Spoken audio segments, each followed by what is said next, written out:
যেহেতু তুমি একটি বাংলার ছেলে, তাই অবশ্যই বাংলার প্রত্যেক ইউটিউবারকে সাপোর্ট করা উচিত, আর তাদের প্রত্যেকটি ভিডিওকে লাইক করা উচিত, আর অবশ্যই কমেন্ট বক্সে জানানো উচিত ভিডিওটি কেমন লাগলো, আর ফ্রেন্ডদের কাছে অবশ্যই শেয়ার করা উচিত।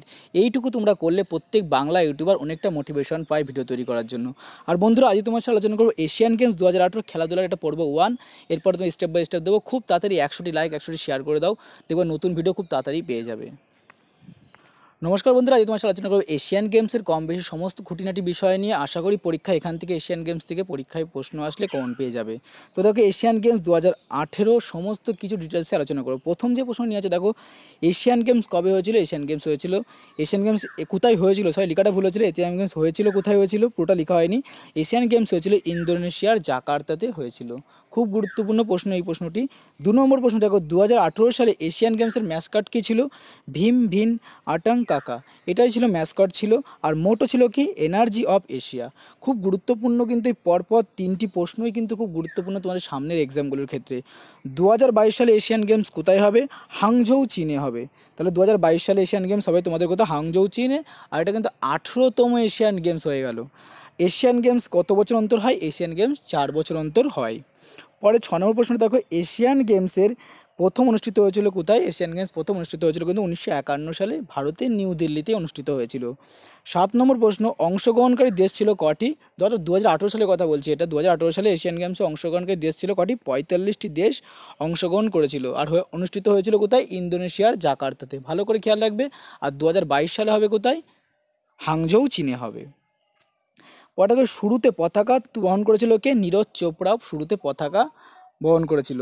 নীরজ চোপড়া একজন কি? Javelin thrower. সে একজন জ্যাভলিন থ্রোয়ার হিসেবে, খেলোয়াড় হিসেবে যুক্ত।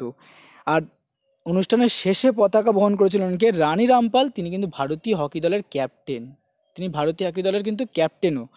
আচ্ছা, তারপরটা দেখো, 11 নম্বর প্রশ্ন, এশিয়ান গেমসে ভারতের র্যাঙ্ক কত হয়েছিল এবছরে? 2018 সালে হয়েছিল 8ম র্যাঙ্ক হয়েছিল। 15টি সোনা পেয়েছিল, 26টি রূপো পেয়েছিল, 30টি ব্রোঞ্জ ও মোট এই নিয়ে 69টি পদক পেয়েছিল। এশিয়ান গেমসে হকিতে ভারত জিতেছিল 1951 সালে। দেখো, তাহলে এশিয়ান গেমসে প্রথম ভারত যে হকি জিতেছিল এশিয়ান গেমসে, সেটা হচ্ছে হকির দিক থেকে সেটা 1951 সালে প্রথম পেয়েছিল। তারপরে দেখো, গুরুত্বপূর্ণ গেমসের খেলা। তোমরা জানো পরীক্ষায় অপশান দিয়ে দেয় 4টে, এটা কোন খেলোয়াড়ের সঙ্গে যুক্ত বলতে বলা হয়। তো দেখো, বজরং পুনিয়া ইনি কিন্তু হচ্ছে ফ্রি স্টাইল রেসলিং খেলার সঙ্গে যুক্ত। গুরুত্বপূর্ণগুলো দিয়েছি, অনেকে পদক পেয়েছিল। বিনেশ ফোগাট পেয়েছিল হচ্ছে ইনিও ফ্রি স্টাইল রেসলিং খেলার সঙ্গে যুক্ত।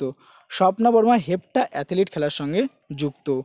শিবনাথ সরকার ইনি যুক্ত হচ্ছে। শিবনাথ সরকার, খেয়াল করো পরীক্ষা কিন্তু প্রশ্ন এসেছিল যে সবচেয়ে বয়স্কতম এশিয়ান গেমসে পুরস্কার পেয়েছিল কে? শিবনাথ সরকার ও প্রণব বর্ধন।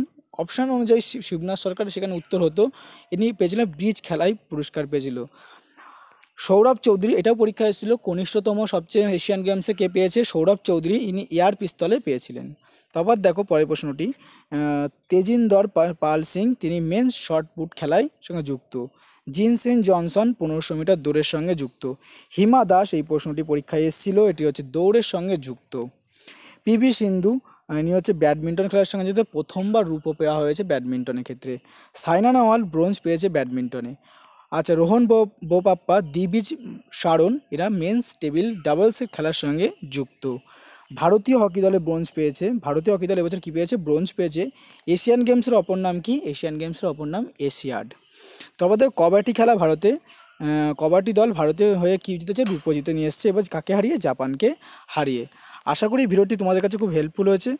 যদি ভিডিও থেকে তোমাদের ভালো লেগে থাকে অবশ্যই কমেন্ট বক্সে কমেন্ট করে জানাবে, ভিডিওটি ফ্রেন্ডের কাছে শেয়ার করবে। নতুন টিউটোরিয়ালের সাথে দেখা হবে। জয় হিন্দ, বন্দে মাতরম, টেক কেয়ার।